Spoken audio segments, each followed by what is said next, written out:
Hello everyone, welcome to my YouTube channel. मैं हूं मोनिका सैनी। आज हम अपना न्यू चैप्टर स्टार्ट करेंगे, एडमिशन ऑफ अ पार्टनर। और ये पूरी पार्टनरशिप का सबसे इम्पोर्टेंट चैप्टर है हमारा। ठीक है, तो इसको हम ध्यान से सीखेंगे। देखो, जब भी कोई नया पार्टनर फर्म में एंट्री करता है, मींस एडमिशन लेता है कोई नया पार्टनर, तो जो पुराने पार्टनर होते हैं उनको कुछ ना कुछ सेक्रीफाइस करना पड़ेगा। कुछ ना कुछ उनको सेक्रीफाइस करना पड़ता है न्यू पार्टनर को। देखो, जैसे एग्जाम्पल के थ्रू हम समझते हैं कि जैसे दो पार्टनर हैं फर्म में, ए और बी। सपोज वो 30 रुपीज़ की अर्निंग कर रहे हैं। ठीक है, 30 रुपीज़ में कमा रहे हैं। तो देखो, इस केस में 15 रुपीज़ ए को और 15 रुपीज़ बी को, ऐसे इनका डिस्ट्रीब्यूशन होगा प्रॉफिट का। और इन केस अगर सी जो पार्टनर है वो एंट्री कर जाता है फर्म में, मीन्स एडमिशन ले लेता है नया पार्टनर, तो इस केस में अब जो 30 रुपीज़ की अर्निंग है उसका डिस्ट्रीब्यूशन कैसे होगा? 10-10-10 की रेशो में होगा। ठीक है, मीन्स इक्वल उनको डिस्ट्रीब्यूट करना पड़ेगा। तो देखो, ए को पहले 50 मिल रहे थे, अब 10 मिल रहे हैं, तो यहाँ पे 5 का सेक्रीफाइस करना पड़ा ए को। ठीक है, और इस बी को भी ऐसे ही, पहले 50 मिल रहे थे, अब 10 मिल रहे हैं, तो यहाँ भी बी को भी सेक्रीफाइस करना पड़ रहा है 5 रुपीज़ का। ठीक है, तो अब सी को 10 रुपीज़ मिल रहे हैं। तो यहाँ पे एडमिशन ऑफ ए पार्टनर में ये हमारी अकाउंटिंग यही बोलती है कि जब भी कोई न्यू पार्टनर फर्म में एंट्री करता है, तो इस केस में जो पुराने पार्टनर होते हैं उनको कुछ ना कुछ सेक्रीफाइस करना पड़ेगा। ठीक है, तो यहाँ पे प्रॉफिट का जो शेयर है वो सेक्रीफाइस कर रहे हैं सी को। ठीक है, जो एग्जिस्टिंग पार्टनर है दोनों मिलके।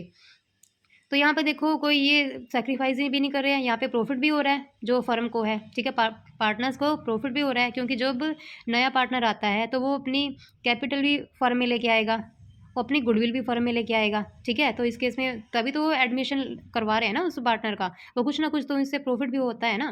तो यहाँ पे ये कह रहे हैं कि सेक्रीफाइस तो करना पड़ेगा, लेकिन साथ में वो उनको प्रॉफिट भी जनरेट करके देगा। ठीक है, जो न्यू पार्टनर होता है। तो इसी केस को हम इस चैप्टर में समझेंगे कि कौन कौन से केस बनते हैं जब कोई नया पार्टनर एडमिशन लेता है पार्टनरशिप में। ठीक है, देखो इस चैप्टर में हमारा जो फर्स्ट कॉन्सेप्ट है यहाँ पे बताया है यहाँ पे है हमारा first concept, calculation of new profit sharing ratio. कि जब नया पार्टनर एंट्री करता है तो कैलकुलेशन कैसे करेंगे न्यू प्रॉफिट शेयरिंग रेशो की। ठीक है, जैसे देखो, पिछले जो प्रीवियस चैप्टर है उसमें हमने सेक्रीफाइसिंग रेशो और गेनिंग रेशो फाइंड की थी, लेकिन इस चैप्टर में हमें ओल्ड रेशो तो गिवन होती है, लेकिन न्यू रेशो भी फाइंड करनी होती है हमें इस चैप्टर में। ठीक है, तो पहले न्यू रेशो फाइंड करेंगे और फिर गेनिंग और सेक्रीफाइसिंग रेशो फाइंड करेंगे। ठीक है, तो देखो इस केस में हमारे दो केस बनते हैं। ठीक है, वैसे 3 केस बनते हैं, लेकिन 2 केस को पहले समझेंगे।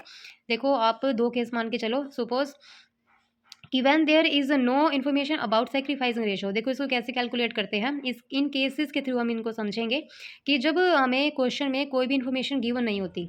ठीक है, सेक्रीफाइसिंग पार्टनर्स की कितना, जैसे देखो कोई न्यू पार्टनर फर्म में एंट्री करता है।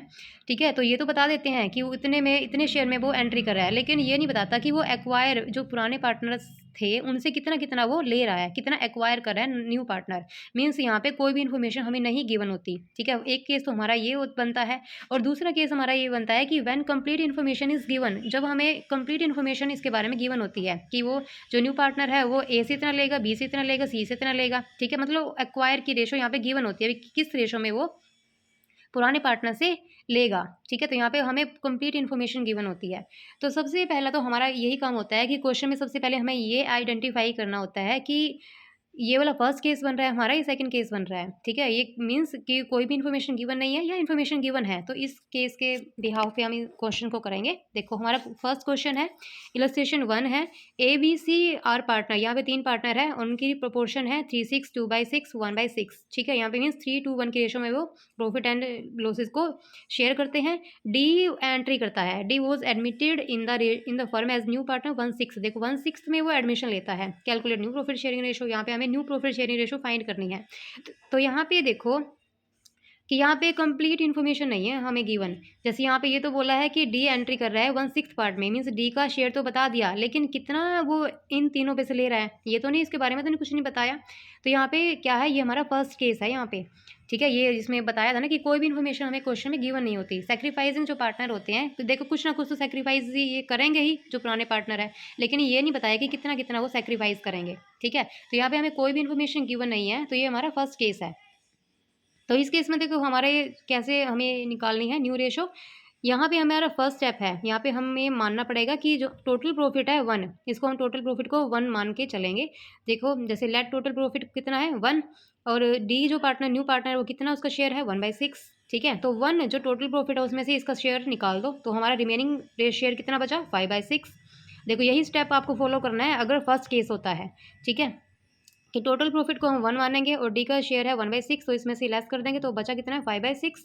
तो अब देखो बचे हुए शेयर में से जो पुराने पार्टनर है उनको मिलेगा, ठीक है उनका हिस्सा जो रिमेनिंग शेयर है उसमें से मिलेगा। तो ए का शेयर कितना है, देखो 5/6 का उनकी रेशो कितनी थी 3:1। देखो ओल्ड पार्टनर की रेशो है 3:1, ठीक है।